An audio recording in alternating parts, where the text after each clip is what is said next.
Hello मित्रों, समाधान academy के इस निशुल्क प्लेटफॉर्म पर आपका हार्दिक अभिनंदन और स्वागत है। हम 12वीं कक्षा के भूगोल के मॉडल प्रश्न पत्र के श्रृंखला में पिछले वीडियो में कक्षा लेसन 4 तक हम वीडियो डाल चुके थे। अब हम नई वीडियो में आज हम लेसन नंबर 7 और लेसन नंबर 10 फर्स्ट भूगोल का 7वां लेसन और 10वां लेसन यानी तृतीयक और चतुर्थ व्यवसाय और मानव बस्तियों के इन महत्वपूर्ण प्रश्नों की श्रृंखला को लेकर आए हैं। तो आप ज्यादा से ज्यादा चैनल को सब्सक्राइब करें और मेहनत करके अपने परिणाम को बेहतर और उन्नतर करते रहें। इसी श्रृंखला में पहला प्रश्न है आपका, मनोरंजन, प्रशासन और परिवहन से संबंधित कार्यों को जाना जाता है। मनोरंजन, प्रशासन और परिवहन तीनों कार्य हैं। मनोरंजन, प्रशासन और परिवहन से संबंधित कार्यों को किस क्रियाकलाप में जाना जाता है? तो वो क्रियाकलाप है तृतीय क्रियाकलाप। सेकंड प्रश्न है इसका 7 पार्ट का कि अनुसंधान व विकास कौन से क्रियाकलाप में आते हैं? तो वो चतुर्थ क्रियाकलाप में शामिल होते हैं। अनुसंधान और विकास दोनों चतुर्थ क्रियाकलाप के उदाहरण माने जाते हैं। तीसरा प्रश्न, व्यापार की अपेक्षा आनंद के उद्देश्य से की जाने वाली यात्रा क्या कहलाती है? व्यापार की अपेक्षा, जिसमें व्यापार का महत्व नहीं होता बल्कि आनंद का होता है, तो व्यापार की अपेक्षा आनंद के उद्देश्य से की जाने वाली यात्रा क्या कहलाती है? तो वो पर्यटन कहलाती है। और लेटेस्ट जो चतुर्थ व्यवसाय का उद्देश्य है वो पर्यटन है। और चौथा हम प्रश्न देखें, दक्षता को सुधारने और उत्पादों की कीमत घटाने के लिए, दक्षता यानी क्वालिटी सुधरे और रेटें डाउन हो, उत्पादों को कीमतों को घटाने के लिए किस बाह्य एजेंसी को ठेका देना, किसी बाह्य एजेंसी को ठेका देना क्या कहलाता है? तो बाह्य स्रोतन। बाह्य स्रोतन ये बाह्य एजेंसी को ठेका देकर किसी कार्य की उत्पादों की सुधार करना और कीमतों को घटाने का कार्य बाह्य स्रोतन कहलाता है। पांचवा क्वेश्चन देखें, डिब्बा वाला सेवा। आपने नाम सुना होगा मुंबई का, तो डिब्बा वाला सेवा कहाँ की प्रसिद्ध है? तो भारत में मुंबई नगर ऐसा है जहां 1.75 लाख उपभोक्ताओं को डिब्बा वाला, जो छोटे छोटे व्यापारी हैं, वो घर तक सेवाएं पहुंचाने का काम करते हैं। बंद डिब्बों में पैक सामान को घर तक पहुंचाने का काम डिब्बे वाला सेवा कहलाती है। इस प्रकार छठा प्रश्न देखें, निम्न में से कौन सी संस्था द्वार से द्वार सेवा प्रदान करती है? तो कौन सी सेवा है? फुटकर व्यापार संस्था। कौन सी संस्था है? फुटकर व्यापार संस्था door to door. Door to door का मतलब द्वार से द्वार, एक घर से दूसरे घर सेवा पहुंचाने का काम फुटकर व्यापार संस्था करती है। सातवां प्रश्न देखें हम, व्यापार का मुख्य उद्देश्य क्या होता है? तो ये तो सामान्य सी बात है कि लाभ कमाना होता है। व्यापार का मुख्य उद्देश्य लाभ कमाना होता है। और सूचनाओं का आदान प्रदान करना, ये क्या कहलाता है? ये संचार कहलाता है। तो ये 8 क्वेश्चनों की श्रृंखला में हम 7वें पार्ट की जो श्रृंखला लेकर आए थे।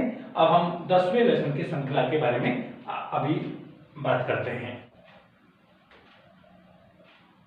10वें लेसन में मानव बस्ती नाम का जो टॉपिक हमारा है 10वां पार्ट, उसका सबसे पहला प्रश्न है, सन्नगर शब्दावली का प्रयोग सर्वप्रथम किसने किया? आपको पता होना चाहिए पिछली बोर्ड परीक्षाओं में इसी 8 प्रश्नों में से 100% एक प्रश्न पूछा जाता है। हर वर्ष की बात 2022 में भी इन 8 प्रश्नों में से आपको एक प्रश्न देखने को जरूर मिलेगा। 1 नंबर का प्रश्न है। आप बड़े ध्यान से देखें और अपने मित्रों को ज्यादा से ज्यादा इसका फायदा दिलवाएं।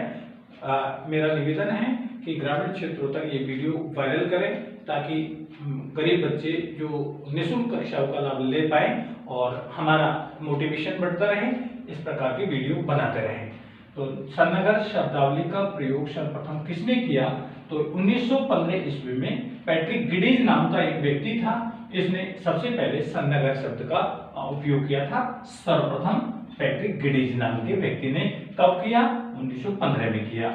उसके बाद में हमसे एक राजधानी के बारे में भी पूछ लिया जाता है कि कौन से देश की कौन सी राजधानी है। तो ऐसे ही हमारा सेकंड प्रश्न पूछा गया है, इथोपिया की राजधानी कौन सी है? हम भारत के राज्यों की राजधानी तो जानते हैं, लेकिन वर्ल्ड के कुछ देशों की राजधानी में हमें याद होनी चाहिए। तो इथोपिया देश है, उसकी राजधानी है अदीस अबाबा। कौन सी राजधानी है? अदीस अबाबा। अब हम तीसरे प्रश्न की बात करें कि विश्व नगरी, इसी को हम मेगालोपोलिस कहते हैं, इसी को विश्व नगरी कहते हैं। तो इस शब्द का सर्वप्रथम प्रयोग कब और किसने किया? तो विश्व नगरी का सबसे पहले प्रयोग सन 1957 ईस्वी में जीन गॉटमैन ने किया था। आप पिछली परीक्षाओं के प्रश्न पत्र उठाकर देखोगे तो या तो पैट्रिक गिडिज का प्रश्न पूछा गया है या जीन गॉटमैन का प्रश्न आपको 100% मिल जाएगा।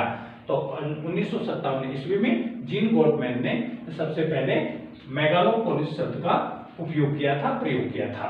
चौथा प्रश्न की बात करें हम, झील और तालाबों के किनारे किस प्रकार की बस्तियों का निर्माण होता है या किस प्रकार की बस्तियों का विकास होता है? झील और तालाब अर्थात गोल राउंड में जो झील और तालाब होते हैं तो आप जानते हो वहां वृत्ताकार बस्ती का निर्माण होता है, वृत्ताकार बस्ती का आकार विकसित होता है। तो ऐसे झील और तालाबों के किनारे वृत्ताकार बस्तियां विकसित होती हैं।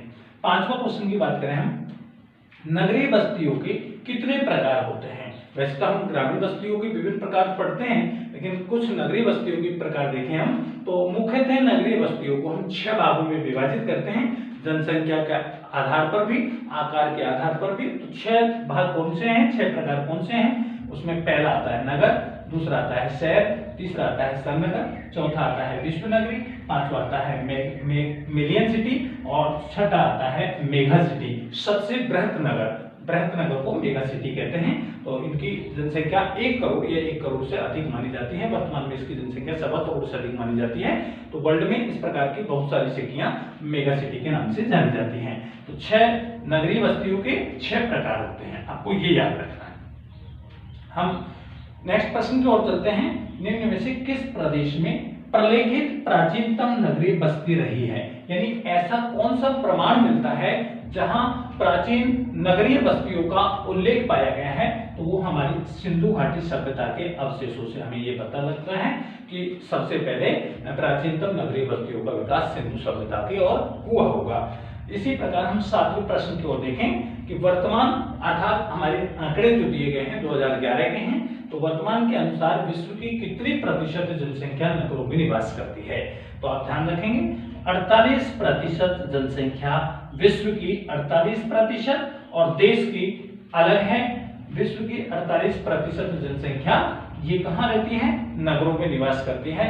और इसका अनुमान ये लगाया जाता है कि 2025 के बाद जब नए आंकड़े आएंगे तो विश्व की लगभग 50% पॉपुलेशन जो है वो नगरों में निवास करना लग जाएगी।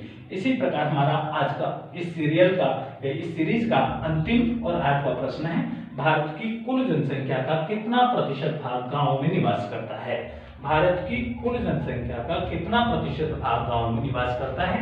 तो बच्चों ध्यान रखें 35% जनसंख्या, ये भी 2011 के आंकड़े हैं, 35% जनसंख्या भारत की है जो कहां नगरों में निवास करता है। तो वो 35% है। भारत की कुल जनसंख्या का कितना प्रतिशत भाग नगरों में निवास करता है? तो नगर है यहाँ, नगरों में निवास तो 35% है। तो इस श्रृंखला के 8 प्रश्नों की जो श्रृंखला आपके चैप्टर वाइज चल रही है उसमें आज हम 7वें और 10वें पार्ट, क्योंकि 8वां और 9वां चैप्टर आपके से हटा दिया गया है, इसलिए लेसन नंबर 7 जो हमारा तृतीय और चतुर्थ व्यवसाय है और लेसन नंबर 10 जो मानव बस्ती योगा है हमारा चैप्टर। तो इन दोनों चैप्टरों में से हमने 16 प्रश्नों को छांट करके आपके सामने प्रस्तुत किया। मैं उम्मीद करता हूं कि आप कठिन मेहनत करके और इन वीडियो के माध्यम से जो पढ़ रहे हो वो अधिक से अधिक अंक प्राप्त कर सकेंगे, ऐसा मेरा विश्वास है। और आप इस चैनल को ज्यादा से ज्यादा सब्सक्राइब करें, लाइक करें, जिससे मुझे भी मोटिवेशन मिलता रहे और नए से नए वीडियो मैं अपलोड करता रहूं, बनाता रहूं। Thank you.